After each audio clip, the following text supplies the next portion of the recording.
we got a news from Fabrizio Romano today that David Raya has an agreement in principle when it comes to wages. Apparently, he's going to be paid. Uh, he never actually states how much he's going to be paid, but rumors going around is saying right around 90 to 120,000 pounds a week. I think he's going to be a fantastic player for us. But is this signing already? It's kind of already dividing our fan base. But you know, the tacticals online, the ones who feel like they understand football more than everybody else, and some of us are baffled. I'm actually baffled that, oh, are we actually trying to have two number ones? Because there is no way in hell you're convincing David Raya to come to Arsenal if you're not telling him there's a pathway to his success. Yeah, he can back himself all he wants, right? Goalkeeping position is so sensitive in the sense that there can only be one goalkeeper at a time, right? So let's give you, for example, Ben White. If Ben White gets dropped into the bench at the beginning of season and Mikel favors during Timber, he's not worried. Yeah, he's worried that, okay, my first team position is under threat, but he knows I can play center back. During Timber is going to get injured. He's going to have too many games to play. I can come in at any time and actually prove my worth. But if you have a goalkeeper who is on top of his game, let's say Ramsey starts the season and it was magnificent, you're not dropping Ramsdale. It's the truth. That's one position on a team that doesn't constantly change. And the way we play right now, the key position on the pitch that can't constantly change, our goalkeeper and our defensive midfielder. Right, that line between goalkeeping, the passing from the back, forming patterns, forming those angles, acute angles, in and out, in and out, in and out constantly, means that we can't afford to make too many variations. And coming into the summer, goalkeeping position wasn't a position that I looked at and I said, okay, Arsenal needs to make a change in this position. I look at that position and I'm like, oh, if we get a number two who is younger, because Turner needs to play. Is the first choice for America for the World Cup. So he is a goalkeeper that needs to play now. If we could let Turner go and get a younger goalkeeper, 20 years old, 21 years old, 22 years old, or a veteran who is like 32 years old, who is good enough to play, somebody like Kellen Navas. Kellen Navas is what, 37, 38. I still see Kellen Navas having marvelous performances last season. But Kellen Navas is not going to demand to play, right? He's going to be there and bide his time and come in and give us good performances here and there.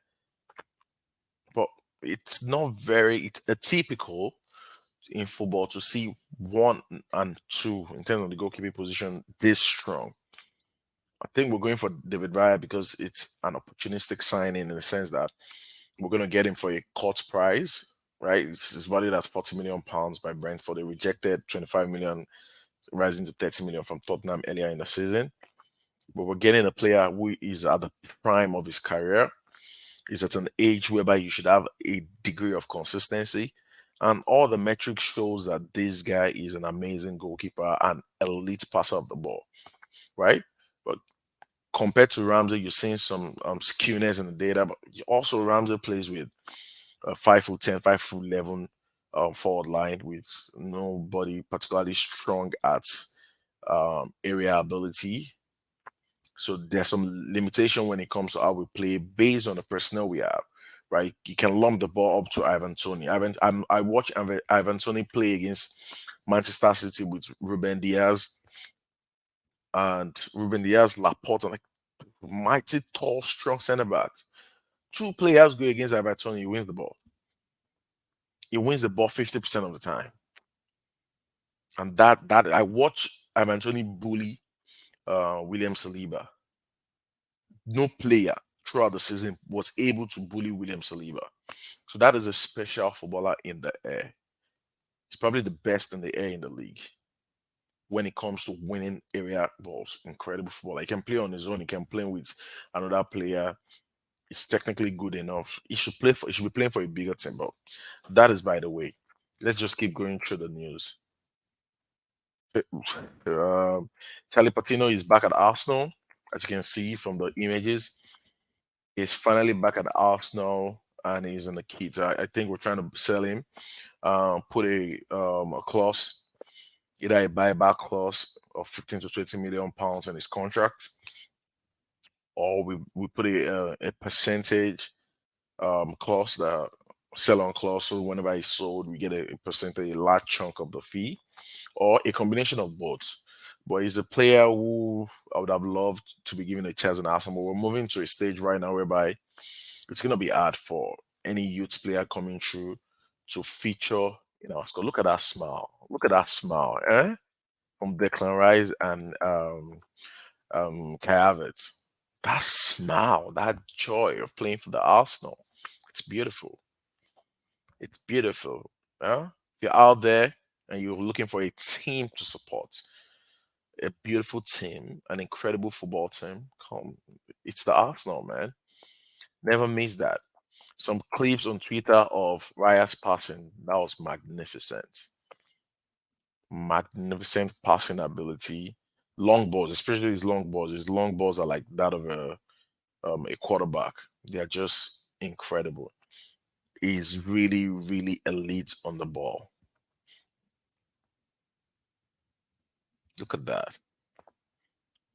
Look at that right there. But we'll see how this goes. That's just a glimpse into what kind of player we're buying. The boys are getting ready. So Ben Jacobs about Folarin Balogun. Yeah. Ben Jacobs is saying that Folarin Balogun has asked Arsenal to drop their asking price. He's already said he won't go out on loan. Inter felt for £5 million was too high and have now bid for West Ham Gianluca Scamacca. They haven't entirely ruled out signing Balogun. This I don't know. I don't know. Ben Jacobs is very weird.